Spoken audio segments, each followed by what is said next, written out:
Hello my YouTube family, कैसे आप सभी। आशा करती हूँ आप सभी बहुत ही अच्छे होंगे और मैं भी बहुत ही अच्छी हूँ।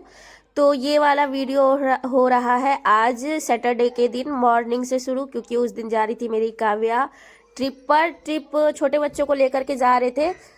हमारे गांव की तरफ था ना, मतलब पिकनिक जैसा है, वहीं पर पिकनिक बनाने ले जा रहे थे छोटे छोटे बच्चों को और गेम भी खिलाते। तो इसीलिए मैं काव्या को इधर तैयार कर रही थी। और देखिए कितनी एक्साइटेड है काव्या। मैंने जैसा कि अब पहले भी बताया था आपको पिछले वीडियो में कि मेरी काव्या एकदम कहीं जाने के लिए एक्साइटेड रहती है।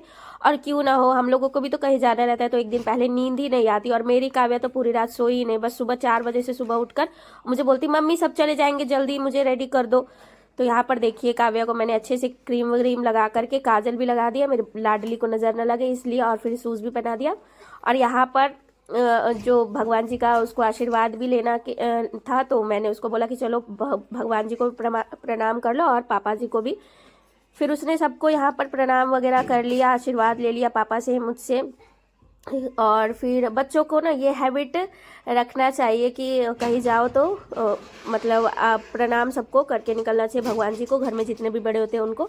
और मुझे ना मेरी बेटी फर्स्ट टाइम यहाँ पर जा रही थी स्कूल वगैरह के साथ, स्कूल के बच्चों के साथ पिकनिक बनाने, इसलिए मुझे इतना ज़्यादा डर लग रहा था, क्योंकि आज से पहले कभी मेरी बेटी हम लोगों के बिना कहीं गई नहीं है।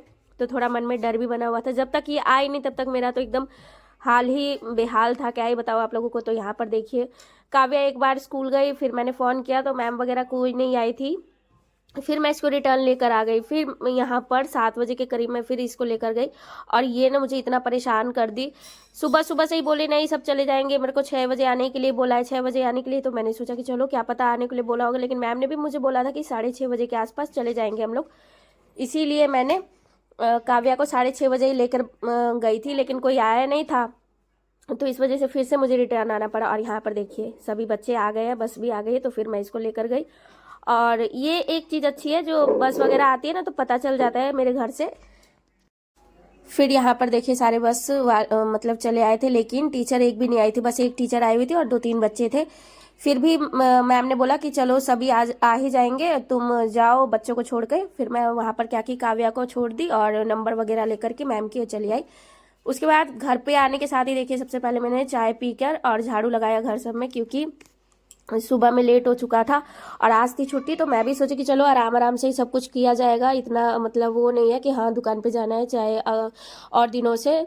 तो मैंने सोचा कि चलो ठीक है, आराम आराम से ही कोई काम होगा। फिर मैंने यहाँ पे चाय पिया और फिर घर को पूरे साफ सुथरा किया। और ठंड तो इतनी ज़्यादा थी आज भी कि क्या ही बताया आप लोगों को, ठंड तो बहुत ही ज़्यादा थी। और बच्चे काव्या थी नहीं तो यही दोनों थे। तो पता है आप लोगों के घर में अगर 3 बच्चे हो या 2 बच्चे, उनमें से अगर एक भी चला जाता है ना, फिर एक का मन नहीं लगता है, 2 का मन नहीं लगता है, जितने भी बच्चे हो और उसमें से एक भी कम हो जाता है तो फिर मन नहीं लगता है। तो उसी तरीके से आज का नित्या और प्रांजल के साथ हुआ, क्योंकि दीदी थी नहीं तो वो लोग भी आज पूरे दिन बाहर नहीं गए खेलने, घर में थे। नित्या पूरे दिन मोबाइल देख रही थी और प्रांजल इधर से उधर मेरे पीछे पीछे कर रहा था, काम वगैरह जो मैं कर रही थी तो मेरे पीछे पीछे दौड़ रहा था। उसके बाद यहाँ पर काव्या के पापा पूजा कर रहे थे, तो मेरी तबीयत ना ठीक होने की वजह से काव्या के पापा ने कहा कि लाओ मैं फिर से पूजा कर ही देता हूँ। तो उन्होंने क्या किया कि नहा लिया और फिर वो अपना मतलब दुकान के लिए रेडी वगैरह हो गए। उसके बाद मैंने ना यहाँ पर कालीन जैसा था, तो मैंने सोचा कि ठंड भी बढ़ गई है और पैरों में भी ठंड लगती रहती है, बेडरूम में बच्चे भी इधर से उधर कूदते रहते, तो मैंने बिछा दिया क्योंकि घर में था ही, तो उसको डबल करके और बिछा दिया। और ये देखिए इसका लुक कितना सुंदर आ रहा है मेरे बेडरूम का लुक। वैसे वो थोड़ी देर के लिए था भाई, क्योंकि बच्चे हैं घर में तो बिगाड़ ही देते हैं, और वही हुआ भी, शाम तक उसका कचूमर निकल चुका था। उसके बाद यहाँ पर मैंने ना काव्या के पापा तो चले गए थे बिना नाश्ता किए, तो मैंने सोचा कि चलो गोभी के पराठे बनाते हैं और इसी में से थोड़ा सा स्टफिंग रह जाएगा, तो शाम को आएंगे काव्या के पापा तो उनके लिए भी बना दूंगी और बच्चे भी खा लेंगे, मैं भी खा लेती, क्योंकि रात का फिश बचा हुआ था तो चावल ही सिर्फ मुझे बनाना था और फिर खाते खाना 12-1 बजे के अराउंड। तो मैंने सोचा कि चलो पराठे ही बना लेते, तो गोभी के पराठे थे मैंने बनाए हुए, और ये नॉर्मली है, बस इसमें हल्का सा नमक डाल दो और छोड़ दो 5 मिनट, इसका सारा पानी जो है निचुड़ जाएगा ना, तो अच्छे से गार करके और फिर इसमें मसाला मिक्स कर देना, प्याज और मिर्च को एकदम छोटा छोटा बारीक काट करके इसमें मिक्स कर देना। और वहाँ पर कोई आ गया था उसके लिए मैंने चाय बनाया, फिर मैंने भी पिया। और फिर यहाँ पर अंकल दूध वाले दूध दे गए थे तो मैंने उबलने के लिए भी दूध रख दिया। और इधर फिर मैं लग गई थी और बाकी का काम करने, क्योंकि काव्या के पापा चले गए थे, बच्चों को मैंने टीवी चला करके और रूम में रख दिया था।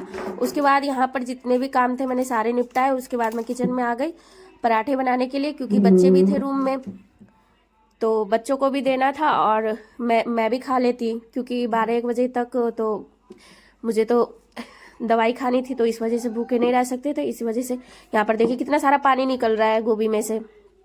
इसमें हल्का सा नमक डाल के और छोड़ देंगे ना तो इसमें से बहुत ज़्यादा पानी छूट जाता है। इसके बाद इसमें हल्दी नहीं डालेंगे, बस वैसे गरम मसाला वगैरह सब, नमक और मिर्च सब मिला करके और मिक्स कर देंगे।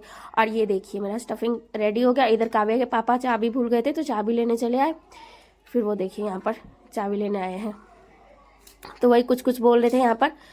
तो उसके बाद यहाँ पर वो चाबी ले लिया अपना और अपने काम से चले गए। उसके बाद फिर मैंने यहाँ पर सब्जी वगैरह काट कर और आटा गूँथूंगी, और आटा ना नीचे नहीं गुथा पाता है रैक पर, फिर मैं नीचे रख के गूथी। और इसमें अगर आप लोग लहसुन ऐड करेंगे तो और अच्छा लगेगा, लेकिन मेरे पास था नहीं तो मैंने अभी वैसे ही के वैसे बना दिया। काव्या के पापा उधर कोई काम कर रहे थे शायद, हाँ मतलब वो ना वो सिंक का जो ना पाइप खराब हो गया था उसको वो लगा रहे थे। मेरा ना अभी बहुत ज़्यादा नुकसान हो रहा है, क्या ही बताया आप लोगों को। वॉशिंग मशीन खराब हो गया, इलेक्ट्रिक का जितना भी सामान होता है सब पता नहीं क्यों खराब हो रहा है। उसके बाद यहाँ पर हो गए थे रेडी काव्या के पापा जाने के लिए और हंस रहे थे, प्रांजल को पकड़ने के लिए बोल रहे थे मुझे। तो मुझे भी हंसी आ रहा था उनके ऊपर कि मेरा प्रांजल ना एकदम बड़े बच्चों की तरह बिहेव करता है, क्योंकि और पता है 2.5 साल का ही और इतना कुछ बोलता है ना वो। तो मैंने यहाँ पर प्रांजल को पकड़ा और गेट बंद कर लिया, और मुझे भी हंसी लग रही थी उसके ऊपर देखिए। तो वो ऐसी कुछ बोला था तो मुझे हंसी आ गई थी। उसके बाद मैं यहाँ पर चली आई आटा गूँथने के लिए, क्योंकि मुझे बनाने थे पराठे। और उसके बाद मैंने देखिए यहाँ पर ना मेरे से हो ही नहीं रहा था ऊपर में, क्योंकि मेरा ना थोड़ा सा ये जो स्लैब है ये ऊपर हो गया है, ऊंचा हो गया है, तो इस वजह से बहुत ज़्यादा नहीं हो पाता उस पर। फिर मैंने यहाँ पर आटा वगैरह को अच्छे से गूँथ लिया और यहाँ पर जो मिक्सचर था गोभी वाला उसको भी साइड में रख दिया। देखिए कितना अच्छा कलरफुल लग रहा है। फिर मैंने यहाँ पर चावल को भी बीन करके धोकर चावल को और कुकर में सेट कर लिया। बस काव्या के पापा आते तो मैं यहाँ पर सीटी लगा लेती उसमें। और इतना ज़्यादा सुबह में हेडक होता है, लेकिन आज शनिवार को ना थोड़ा कम रहता है। क्यों? क्योंकि एक दिन पहले शुक्रवार को बाजार से अगर फिश या फिर मटन ले आते हैं तो वही रह जाता है, फिर चावल ही बनाना पड़ता है। बस सुबह में कुछ नाश्ता बनाते हैं। और ये होता है कि आज तो कहीं किसी को जाना नहीं है तो आराम आराम से सारे काम हो जाते हैं। फिर यहाँ पर मैंने बस 3 पराठे बनाए थे, एक नित्या के लिए और 2 मैंने अपने लिए। उसी में से मेरा बाबू भी खा लिया था थोड़ा सा, क्योंकि नाश्ता ही करना था, खाना तो हम लोग खाते 1-1.5 घंटे बाद। फिर मैंने यहाँ पर देखिए यहाँ पर पराठे बना। और एक ट्विस्ट और हो गया था, जो कि सनफ्लावर ऑयल ही ख़त्म हो गया था, तेल मेरे घर में ख़त्म हो गया था, तो मैंने फिर घी था थोड़ा सा उसी में पराठे बना लिए। और रात में भी मैं घी में ही बनाई थी, क्योंकि था ही नहीं, मैंने जैसे बताया कि तेल था ही नहीं घर में। और मैंने काव्या को पापा को बोला भी तो वो भूल गए थे लाना, तो उन्होंने कहा चलो घी में भी बना लो, 2 ही 3 पराठे तो बनाने। उसके बाद फिर मैंने यहाँ पर पराठे बनाए अपने लिए, फिर चाय बनाया और बहुत ही अच्छे से सब कुछ नाश्ता वगैरह बना लिया। उसके बाद यहाँ पर देखिए मैंने ब्रश करके और फेस वॉश कर लिया, और यहाँ पर बिंदी मेरे सर से हट गई थी तो मैंने बिंदी भी लगा ली। यहाँ पर 3 पराठे और चाय, तो मैंने यहाँ पर बैठ के आराम से बउआ को भी खिलाया, नित्या भी खाई और मैंने भी खाया और चाय पिया मस्त एकदम। मुझे ना ये वाला पराठा इतना ही टेस्टी लगा गोभी का, आप लोग एक बार ज़रूर ट्राई करना। मैंने वैसे मौसी के यहाँ पंजाब गई थी ना तो खाया था ऐसा। उसके बाद मेरी मम्मी आई थी तो उन्होंने भी बनाया था, फिर मैं तब से मुझे भी आ गया, मैं भी सीख गई बनाना। और मेरी मम्मी को जो जो आता है बस सिखा देती है तो मैं सीख जाती हूँ। बहुत ही गौर से सुनती रहती हूँ किसी भी रेसिपी को, या फिर ध्यान से देखती रहती हूँ मम्मी के बनाए हुए चीज़ों को कि कैसे बनाई है, कैसे क्या किया। उसके बाद यहाँ पर देखिए मैं देख रही थी तारक मेहता का उल्टा चश्मा तो पता है मेरे बचपन से ही आदत है कि मैं तारक मेहता का उल्टा चश्मा ही देखकर खाना वगैरह भी खा लेती हूँ और नाश्ता वास्ता भी कर लिया। फिर यहाँ मेरे बच्चे भी बैठ के तारक मेहता ही देख रहे थे, और मेरी काव्या का तो फेवरेट है तारक मेहता, वो तो कहीं से आते बस तारक मेहता देखती है। तो यहाँ पर वही हम लोगों ने खाया और बउआ का नाटक देखकर हम लोग हंस भी रहे थे। तो आज तो थोड़ा सुना सुना लग रहा था क्योंकि मेरी काव्या थी नहीं, वैसे वो रहती है तो बहुत अच्छा लगता है। उसके बाद यहाँ पर देखिए थोड़े से बर्तन थे तो मैंने सोचा कि पहले उसे ही धो लेती, उसके बाद ही नहा वहा लूँगी। तो मैंने यहाँ पर देखिए थोड़े से ही बर्तन थे। ऐसे अगर बर्तन छोड़ दो ना तो बहुत ज़्यादा बर्तन हो जाते हैं घर में, और वही फिर सिंक भर जाता है, फिर उसको धोते रहो 1 घंटे तक। तो मैंने सोचा कि चलो थोड़ा सा ही बर्तन है तो धो के हटा देती हूँ। उसके बाद फिर कपड़ा, और पता है आज कपड़े फिर से हो गए, कल मैंने इतने सारे धोए थे फिर आज हो गए, लेकिन आज उससे कम था बहुत ही ज़्यादा, क्योंकि सुबह में काव्या चेंज की थी, बस वही था, और प्रांजल का 1-2 पैंट था जिसमें उसने सुसु कर लिया था। फिर मैंने वो धोए, और काव्या के पापा का एक सेट कपड़ा था तो मैंने उसे भी धो करके हटा ही दिया। और यहाँ पे देखिए मेरे सारे बर्तन धुल गए हैं।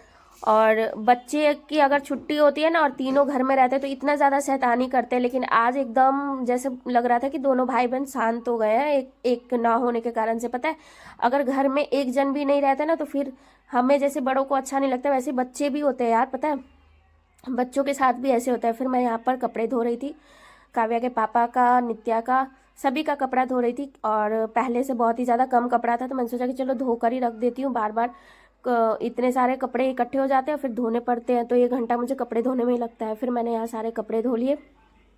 और यहाँ पर कितना मतलब अजीब ही मौसम 2 दिन से हो गया। इतना ज़्यादा तो ठंड नहीं पड़ी थी नेपाल में, धूप तो ऐसा उगता था जैसे जैसे कि मार्च अप्रैल का धूप होता है ना, उस तरीके से धूप उगता है। लेकिन यहाँ पर देखिए 2 दिन से इतनी ज़्यादा ठंड बढ़ गई। फिर यहाँ पर मेरी पड़ोसन भी आ गई कुछ कुछ बोलने। वो पूछ रही थी कि इतना कपड़ा क्यों धो रही हो, इतना पानी क्यों गिज रही हो, इतना पानी में मतलब मत इतना पानी वो करो, छुओ सर्दी पकड़ लेगा। तो मैंने बोला भाई अभी भी धोना ही है और कल भी धोना ही है, तो जब धोना ही है तो थोड़ा ही कपड़ा क्यों ना धो लूँ जो इकट्ठा करके धो। और देखिए मेरे छत पे कितना ज़्यादा कपड़ा मैंने धोया था 2 दिन के अंदर। ये तो 1 दिन पहले से ही पसारा हुआ था, फिर आज फिर से पसार लिया मैंने, देखिए। और उसके बाद फिर छत पे से घूमने 5 मिनट मतलब 2 से 3 मिनट में बस छत पे रहती हूँ, कभी भी जाती हूँ तो मैं ज़्यादा देर छत पे नहीं रहती, मुझे नहीं अच्छा लगता है छत पे ज़्यादा जाना। उसके बाद यहाँ मैंने चावल बनाया था, चढ़ा करके छत पे चले गए तो इसका सीटी ना नीचे हो ही नहीं रहा था तो मैंने छोड़ दिया बस ही। और यहाँ पर देखिए नंगू पंगू सबको। तो यहाँ पर नित्या और प्रांजल, तो काव्या के ना होने की वजह से इन लोगों को कितना फ़र्क पड़ता है देख सकते हैं आप लोग। बच्चे में ही मतलब उन लोगों को अच्छा लगता है, वैसे अच्छा ही नहीं लगता है। तो यहाँ पर मैंने नित्या को कल नहलाया था और बाल नहीं बनाई थी, तो आज मैंने उसका बाल बना दिया तेल वगैरह लगा करके अच्छे से। और यहाँ पर देखिए मेरी बेटी का बाल ना बहुत ही ज़्यादा करली है, तो उसमें जब तक तेल नहीं लगता है तब तक अच्छा नहीं लगता, और नाटकबाज तो वह है ही। उसके बाद फिर मैंने भी नहा लिया और देखिए मेरा साजो श्रृंगार आज था शनिवार तो मैंने सोचा कि चलो अच्छे से कर ही लेती हूँ। यहाँ पर मेरी काव्या आ चुकी थी पिकनिक घूम के और मैं उसको लेने जा रही थी रास्ते में, तो मैंने उसका भी थोड़ा सा क्लिप ले लिया। देखिए कितना अंधेरा हो गया था उसके आते आते। मुझे ना इतना ज़्यादा डर लग रहा था कि मेरी बच्ची पता नहीं कैसी आएगी, क्या हो रहा होगा, मतलब टीचर वगैरह ध्यान दे रहे होंगे कि नहीं, लेकिन ऐसा कुछ नहीं था, एकदम मस्त से। मैंने उससे सब चीज़ पूछा तो बोली थी कि नहीं बहुत मज़ा आया, अगली बार भी जाऊँगे। मैंने बोला नहीं अब अगली बार नहीं जाना, पापा मना कर रहे हैं। फिर भी नहीं मान रही, अब चलो नेक्स्ट टाइम देखते हैं क्या होता है। फिर यहाँ पर मैं बउआ को लेकर चली आई थी। फिर मैं यहाँ पर बना रही थी नाश्ता, जो कि सुबह का स्टफिंग थोड़ा सा रह गया था गोभी वाला, तो और आटा भी गूथा हुआ था ही, तो मैंने सोचा कि चलो पराठे बना ही देती हूँ। तो यहाँ पर मैं बना रही थी और काव्या के पापा ना आग बाहर जला हुआ था वहीं पर बैठ के नाश्ता कर रहे थे। तो यहाँ पर देखिए, और यहाँ पर भी मैं पतले पतले पराठे बनाते हैं, उनको इतना टेस्टी लगा बस 2 की जगह 4 खा लिए। उसके बाद यहाँ पर देखिए सारे पराठे बना दिए मैंने, और काव्या के पापा को ये पराठा इतना अच्छा लगा, सच बताओ तो मुझे भी बहुत ही अच्छा लगा था। मुझे यकीन था कि मेरे को अच्छा लगा नहीं, बस उनको भी अच्छा ही लगेगा, क्योंकि मुझे उनका टेस्ट अच्छे से मालूम है। 8 साल हो गया तो मैं जानूंगी नहीं उनको क्या चीज़ मतलब पसंद है क्या नहीं है। तो यहाँ पर वो बोल रहे थे कि 1-2 और बना लो, फिर रात में यही खा लेंगे, खाना मत बनाना। फिर मैंने बोला कि ठीक है चलो यही बना लेते हैं, और दही पर और अचार वगैरह के साथ खा लेंगे, क्यों खाना बनाना फिर, और मेरा भी थोड़ा बच जाता। फिर उसके बाद मैंने यहाँ पर देखिए सारे पराठे जो है बना लिए। उसके बाद काव्या के पापा देखिए एक और मांगने आए थे तो मैंने बोला 1 ले लो, वो बोले नहीं मुझे आधा दे दो तोड़ के, ले ही नहीं रहे थे। फिर मैंने उनको चलो आधा ही ले लो। उसके बाद प्रांजल भी आ गया था, उसको भी देने लगी थी मैं, और वही यहीं पे खड़े होकर खा लिए आधा, अचार में लपेट कर, और हाथ धोकर चले गए। उसके बाद उन्होंने कहा कि चलो मेरे लिए अब चाय बना दो और चाय वगैरह पी लेंगे, क्योंकि हो गई थी 7:30 के 7:45 के करीब में। तो उन्होंने कहा चलो चाय बना दो, चाय पी लेंगे। तो फिर मैं यहाँ पर चाय वगैरह चढ़ा दी। और मेरा ना एक कुत्ता भी है मालूम है डॉगी, स्ट्रीट डॉग जैसा है, मतलब मेरे गेट के पास ना हमेशा ही खाने के लिए आ जाता है। मतलब उसको अगर ना भी दो ना, ऐसे बंद करके चले आओ तो वो उस गेट पे ना आदमी की तरह खड़ा रहता है कि मुझे खाने के लिए दो। तो मैंने उसी को पहले खाना दे दिया। हर शाम को आता है खाने का, दिन में तो कहीं भी खा लेता है कुछ भी, और शाम के शाम जरूर ही आता है। मैं कभी उसका भी वीडियो क्लिप करके दिखाऊंगी। तो उम्मीद करती हूँ ये वीडियो आप लोगों को ज़रूर